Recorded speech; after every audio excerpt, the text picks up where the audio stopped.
Comment gérer ses émotions en 10 étapes? Dans cette vidéo, nous allons comprendre ce qu'est une émotion refoulée, quel est le cycle de ces émotions et les 10 étapes pour gérer ces émotions refoulées.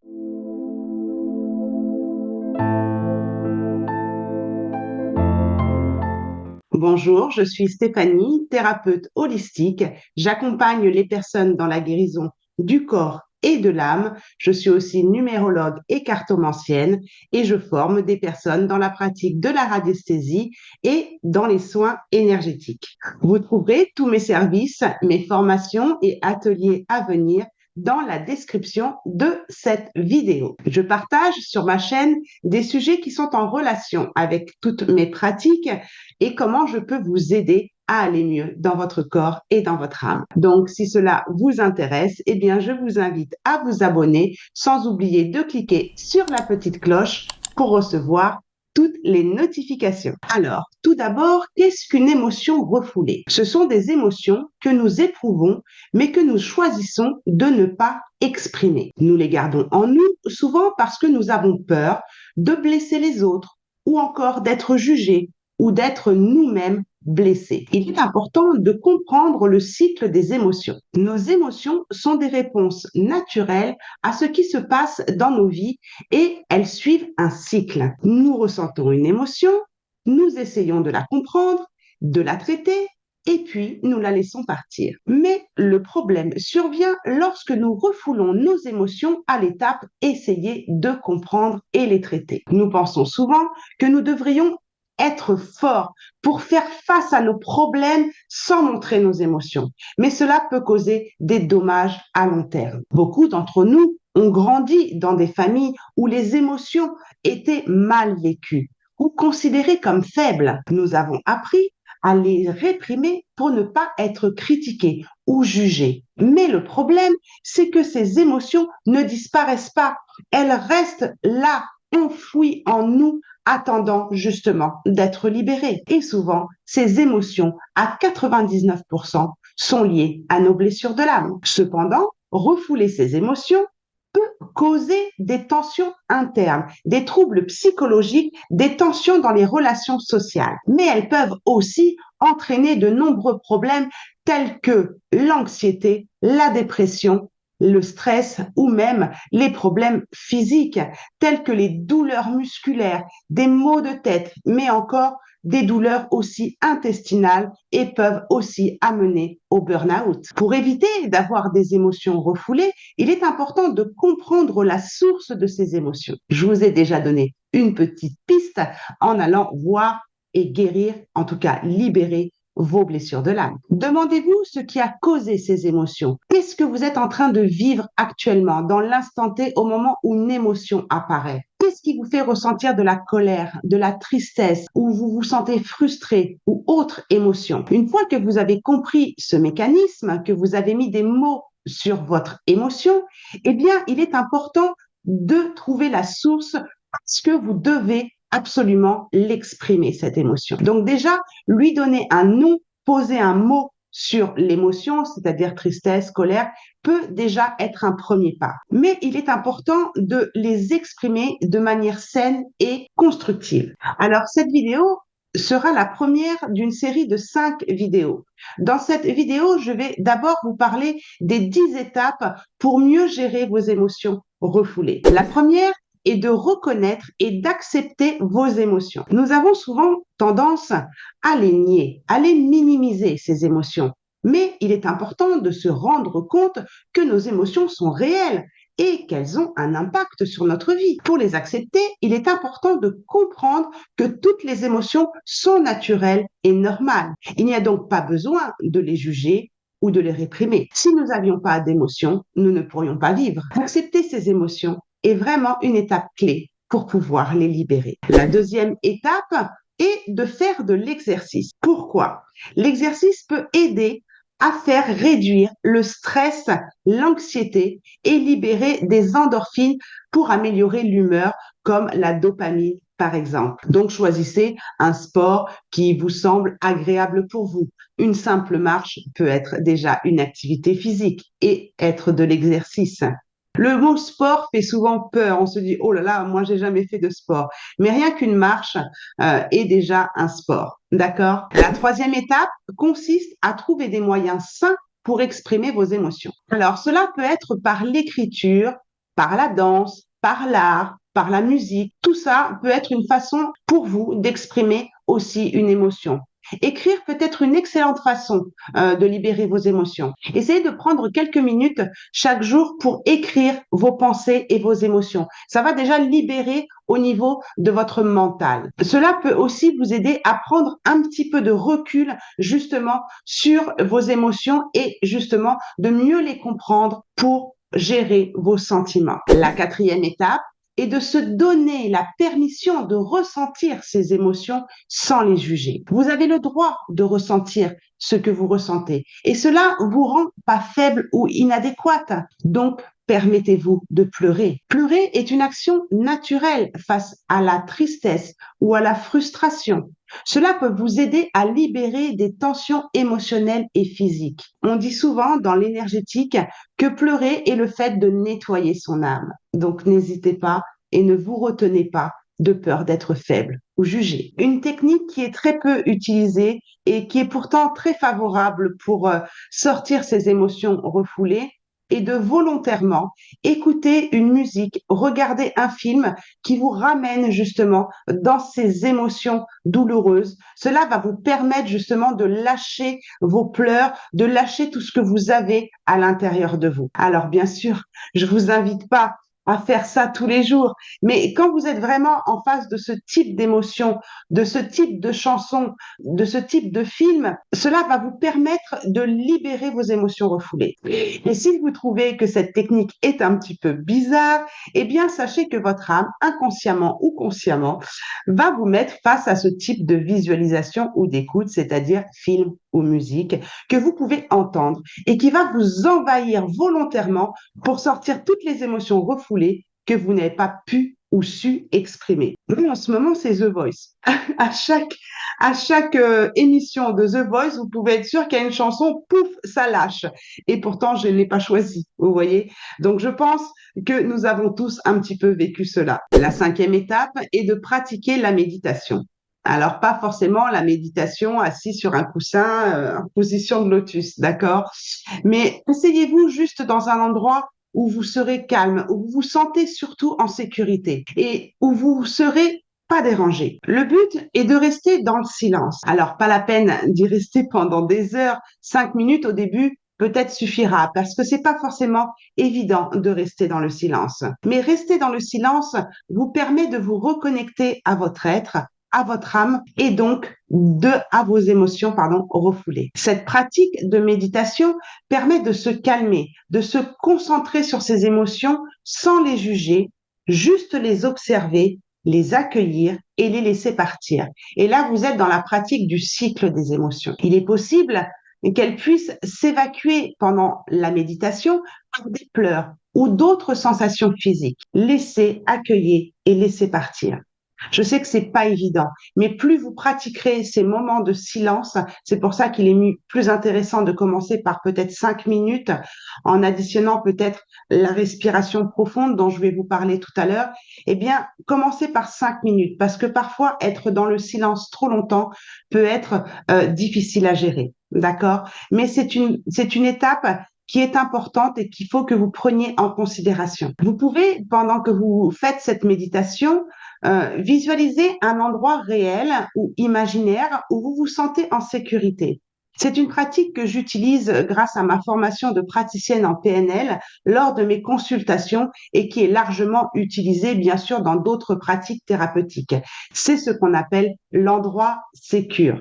Donc, il peut être réel ou imaginaire. Par exemple, le mien est imaginaire parce qu'un endroit sécure dans ma vie, j'ai vraiment du mal à le trouver. Et en fait, ça me ramène à des choses douloureuses Donc, ça peut aussi vous aider dans le fait de trouver un endroit réel où vous vous êtes senti en sécurité. Ça peut engendrer une sorte de nostalgie de cet endroit, dans le sens où après avoir vécu quelque chose de sécure et de joyeux dans cet endroit, eh bien, dans le futur, il s'est passé quelque chose de désagréable.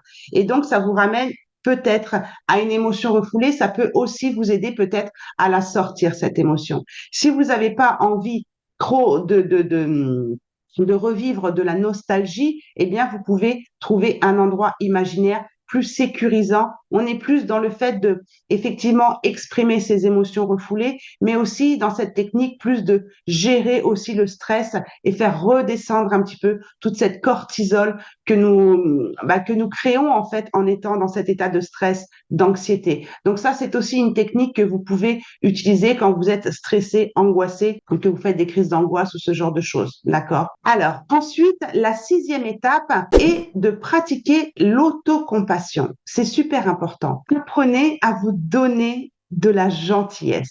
Apprenez à vous donner la même gentillesse et la même compréhension que vous donneriez à un ami qui exprime ses émotions devant vous. Visualisez la façon dont vous vous comporteriez avec cette personne si elle vivait l'émotion que vous êtes en train de vivre. Qu'est-ce que vous lui diriez? Comment vous vous parleriez à vous-même en visualisant comment vous parleriez à cet ami? C'est une pratique très importante parce qu'elle vous fait prendre du recul et être derrière la caméra et avoir justement cette autocompassion pour soi-même. On n'est pas souvent sympa avec soi-même. La 7e étape est de prendre du temps pour vous. Donc, prendre du temps pour vous, on l'a vu, ça peut être faire un petit peu d'activité physique, ça peut être faire de la méditation, mais c'est important aussi de prendre du temps pour vous, c'est-à-dire de faire quelque chose que vous aimez. Ça peut être, comme on l'a vu tout à l'heure, mais ça peut être aussi une activité en plein air.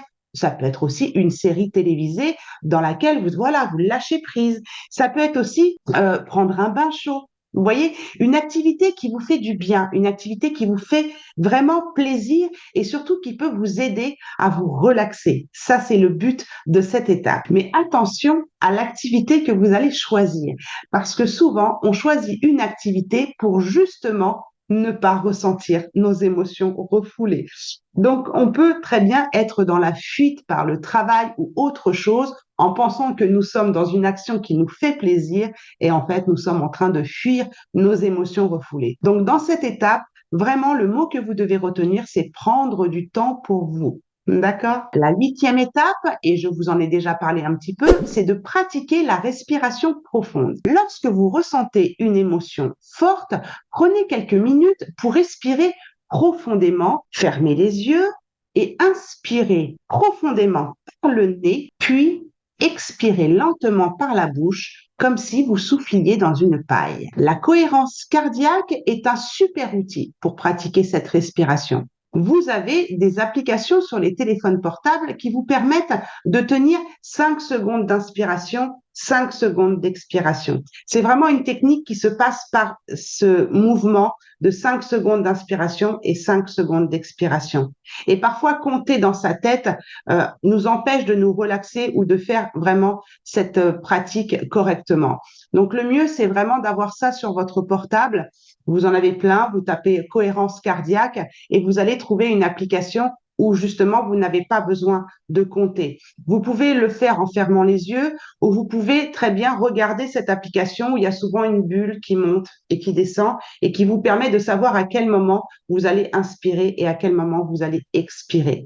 Cette pratique est très bien. Elle a été prouvée scientifiquement pour le stress, la dépression, mais aussi pour les douleurs physiques et chroniques. Donc, elle peut vraiment cette méthode vous aider à réduire le stress et à calmer votre esprit dans toutes ces émotions, dans toutes ces pensées négatives, parce qu'une émotion refoulée vous amène automatiquement à des pensées, à ressasser des pensées négatives et parfois ça peut aller jusqu'à des pensées dites noires quand on commence à rentrer dans une période de dépression. Alors, si cet exercice de la respiration, de la cohérence cardiaque est un peu trop difficile pour vous, eh bien, vous pouvez juste prendre un moment de calme pour vous et ressentir et écouter votre respiration sans forcément compter les 5 secondes d'inspiration et de respiration. Mais restez concentré sur votre respiration. Écoutez le souffle, ressentez l'air dans vos narines qui passe par la gorge et qui ressort un peu plus chaud. Enfin, vous voyez, ce type d'exercice que vous pouvez trouver aussi en hypnose. Mais ça peut être intéressant aussi de pratiquer ça parce que certains, quand ils font de la cohérence cardiaque, en fait, sont tellement stressés qu'elles ont tendance à faire de l'hyperventilation.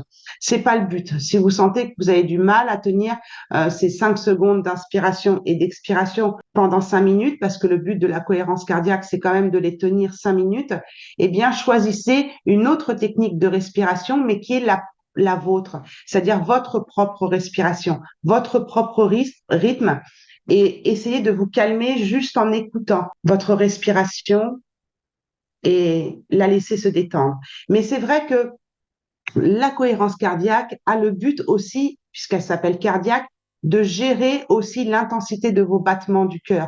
Donc, c'est pour ça qu'elle est aussi intéressante quand on est stressé ou qu'on a du mal à calmer notre esprit. Voyons maintenant la 9e étape, apprendre à écouter son corps. Apprendre à écouter son corps, à ressentir les sensations physiques qui accompagnent ces émotions. C'est souvent le cas. Le corps, c'est un thermomètre émotionnel et apprendre à écouter ces signaux qui nous aident à mieux comprendre ce que nous ressentons. Donc, n'oubliez pas d'écouter votre corps parce que votre corps vous parle par ses sensations. La 10e étape, qui est pour moi très importante, est le fait de parler pour exprimer ses émotions. Alors, ça peut être parler à un membre de sa famille, ça peut être parler à un ami ou encore à un thérapeute spécialisé dans la libération émotionnelle. Vous pouvez aussi écrire, on l'a vu, sur un journal intime, vos émotions. Personnellement, je pratique l'EFT, qui est une technique de libération émotionnelle. Vous trouverez une playlist sur ma chaîne YouTube où il y a des pratiques et quelques séances gratuites, donc profitez-en, c'est gratuit. Je vous partagerai aussi dans la description de cette vidéo une séance d'EFT qui avait été faite en direct à l'époque où je proposais ça gratuitement en direct sur ma chaîne, qui était vraiment très puissante pour libérer justement les émotions. Et je vous invite vraiment à la regarder de très près. Alors bien sûr, elle fait partie de la playlist d'EFT dont je vous parle sur ma chaîne. Donc n'hésitez pas à aller voir toutes ces petites choses gratuites qui peuvent peut-être vous aider rien qu'en tapotant à libérer une émotion. Après, si l'émotion est trop difficile ou si c'est lié à un traumatisme dans votre vie, d'enfant ou autre, ou même adolescent ou adulte, eh bien, vous pouvez toujours vous faire accompagner et vous avez donc mon adresse mail en description de cette vidéo si vous avez besoin de me contacter parce que l'EFT est une pratique qu'on peut utiliser en autotraitement, mais quand l'émotion ou le trauma est trop lourd, il y a besoin d'un accompagnement. Parce que souvent, avec l'EFT, on va lever, vous allez le voir si vous regardez la vidéo que je vous ai mis en description, avec l'EFT, on va lever une émotion et souvent un train en cache un autre. C'est souvent ce que je dis. Une émotion en cache une autre. C'est-à-dire que vous allez comme ça enlever couche d'oignon par couche d'oignon et parfois en autotraitement, c'est difficile de gérer tout ça. Donc, voyez comment vous pouvez vous sentir avec déjà la playlist gratuite et sinon, vous pouvez me contacter par mail. Donc, en conclusion, la libération de vos émotions refoulées est un processus qui demande du temps, de la patience, mais c'est un investissement important dans votre bien-être et dans votre épanouissement. Alors, donnez-vous la permission de ressentir, d'exprimer et de libérer vos émotions et vous trouverez une vie beaucoup plus équilibrée, plus heureuse, plus épanouissante, avec moins de tension. Enfin, il est essentiel de comprendre que l'expression de vos émotions, et ça on le verra dans une autre vidéo, n'est pas une mauvaise chose. Il est normal d'éprouver justement des émotions et de les exprimer de manière saine et constructive et bénéfique pour votre santé mentale et aussi pour vos relations sociales. Enfin, pour éviter les émotions refoulées et les tensions qui en résultent, il est important de comprendre la source de vos émotions, de les exprimer, de prendre soin de vous et de comprendre que l'expression de vos émotions est une chose saine et normale. Voilà, j'espère que tous ces conseils vous auront plu et surtout aidé. On continuera à parler de ce sujet encore dans 4 vidéos, je pense. Donc, laissez-moi un petit pouce bleu si vous avez appris quelque chose, un petit commentaire, ça fait toujours plaisir aussi. Abonnez-vous si ce n'est pas encore fait en activant la petite cloche. Et en attendant, n'oubliez pas que la personne la plus importante, c'est vous. Prenez soin de vous pour mieux prendre soin des autres. Ciao, ciao!